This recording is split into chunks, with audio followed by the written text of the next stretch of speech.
Assalamualaikum warahmatullahi wabarakatuh. Perkenalkan, saya Novi Wijayanti. Saat ini sedang berkuliah di STIMA ini jurusan manajemen.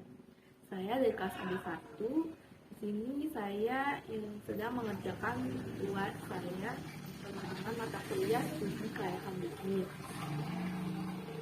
Untuk pertanyaan pertama, apa yang kamu ketahui tentang studi kelayakan bisnis terkait pengertian, tujuan, dan manfaat, serta langkah-langkah dalam studi kelayakan bisnis? Studi kelayakan bisnis adalah suatu kegiatan yang dilakukan untuk menentukan suatu usaha itu layak dijalankan atau tidak.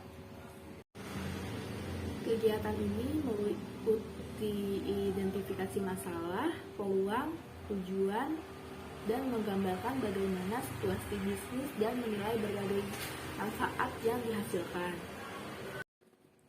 Studi kelayakan bisnis ini sangat membantu para pengusaha untuk meminimalisir resiko kerugian. Ada 5 bidang yang diteliti dan dianalisis, yaitu deskripsi pasar, deskripsi bisnis, teknologi yang diperlukan, detail mengenai finansial dan struktur organisasi bisnis tersebut, dan kesimpulan bagaimana bisnis yang dirintis bisa maju. Manfaat studi kelayakan bisnis yaitu memperkecil risiko kerugian, mempermudah perencanaan bisnis, melancarkan pelaksanaan bisnis, mempermudah melakukan pengawasan, mempermudah pengendalian.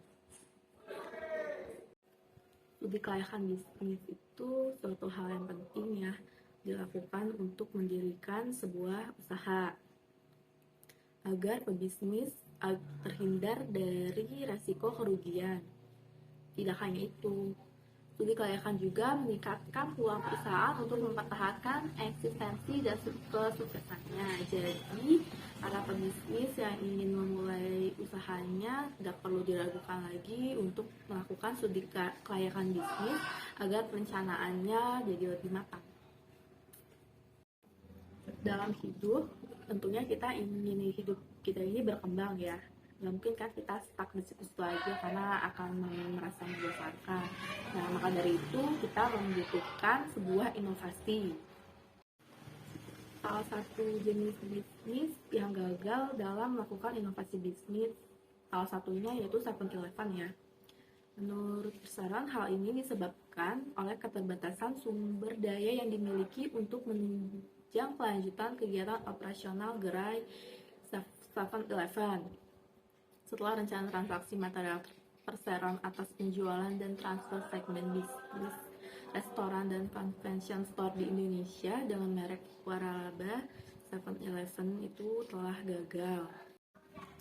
Salah satunya juga disebabkan karena sebagian besar kebutuhan ekspansi tersebut dibiayai oleh pinjaman. Kewajiban pembayaran dan peminjaman yang signifikan mengganggu modal kerja yang dapat digunakan untuk operasi bisnis 7-Eleven tersebut. Yang ketiga, ceritakan bagaimana inspirasi bisnis menurut kamu dan ceritakan 3 contoh bisnis dari hasil inspirasi yang telah berhasil.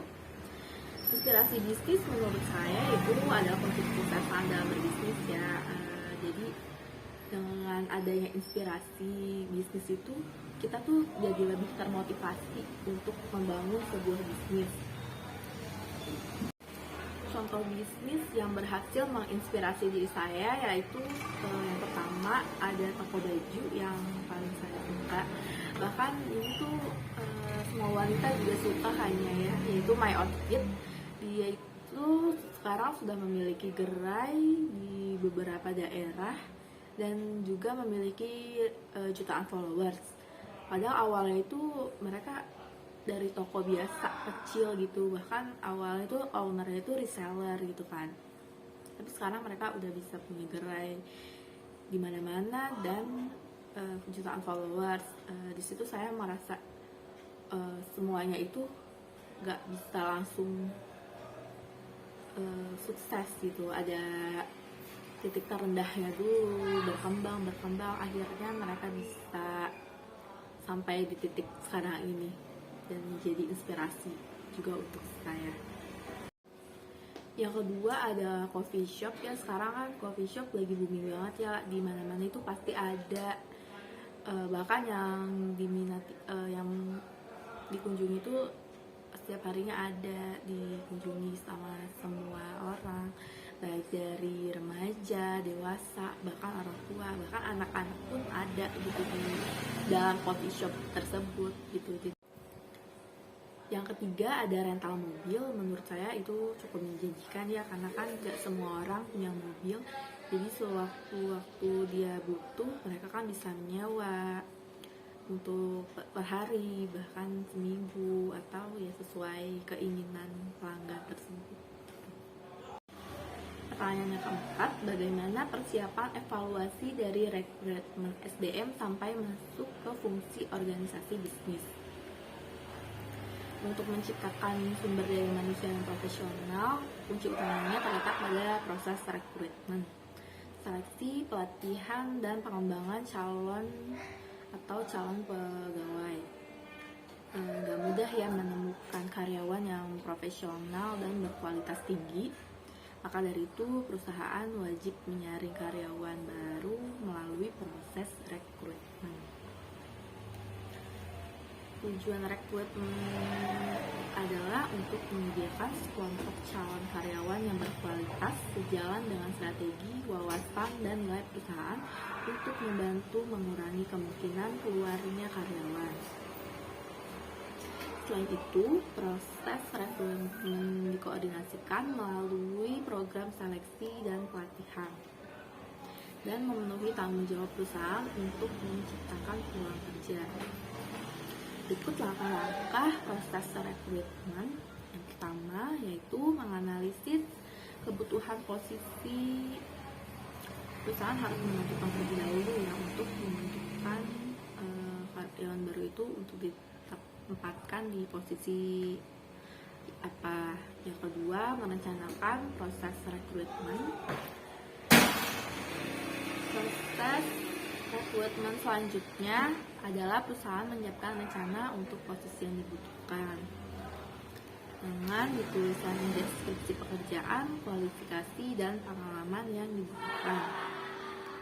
Yang ketiga, dengan memasang lowongan. Sekarang kan banyak ya iklan-iklan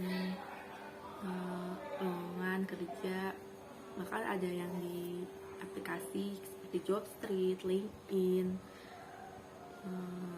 dan yang lain-lainnya ya. Yang keempat, ada memproses lamaran kerja dan melakukan wawancara. Ketika ada lamaran kerja yang masuk, akan diseleksi dulu oleh HRD-nya. Ketika sudah ada yang cocok, mungkin dipanggil melalui telepon, email, ataupun WA, dan melakukan tes-tes selanjutnya termasuk tes wawancara. Yang kelima atau yang terakhir, pilih kandidat yang cocok dan berikan kesempatan kerja. Selanjutnya, ketika orang yang terpilih dipanggil, yang perlu dilakukan yaitu merundingkan gaji dan tunjangan perusahaan seperti uang lembur, asuransi kecelakaan, kesehatan, bahkan ya, BPJS yang menunjang lainnya.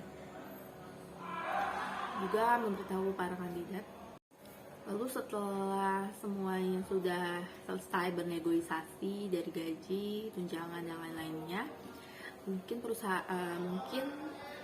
karyawan baru tersebut bisa langsung di training selama 3 bulan atau 6 bulan.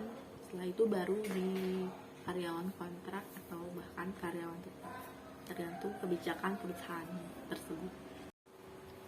Pertanyaan yang kelima, bandingkan analisis bisnis pada masa pandemik dengan sebelum pandemik menurut kamu.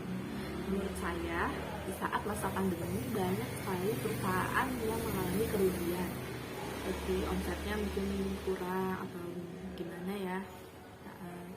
Tapi ada juga sebagian kecil toko-toko furniture itu malah omsetnya meningkat gitu.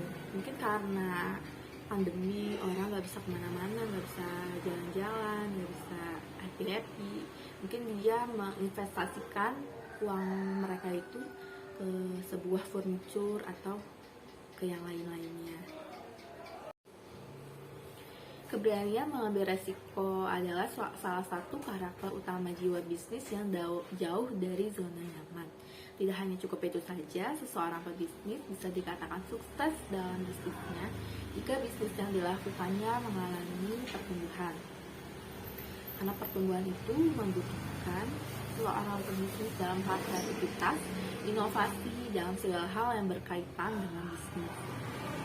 Visi atau keinginan selalu terjaga dan terus terpelihara sejak bisnis itu dimulai akan membantu seorang pebisnis dalam menggali kreativitasnya. Kreativitas seorang pebisnis berbeda dengan kreativitas seorang seniman atau budayawan yang berkreasi mencari ide. Betapa pentingnya peningkatan kualitas sumber daya manusia sehingga ada ungkapan yang menyatakan bahwa persaingan antara perusahaan pada hakikatnya adalah persaingan antara sumber daya manusia yang dimiliki. Hal ini berarti bahwa perusahaan yang memiliki sumber daya manusia yang berkualitas ialah yang kemungkinan menggunakan persaingan. Tetapi seorang pebisnis selalu kreatif mengeksplorasi produknya dan tantangan yang dihadapi oleh produknya agar bisa diterima oleh pasar dan menjadi pemimpin pasar. Dengan demikian, bisnisnya akan terus berkembang bahkan menurunkan resiko bisnis.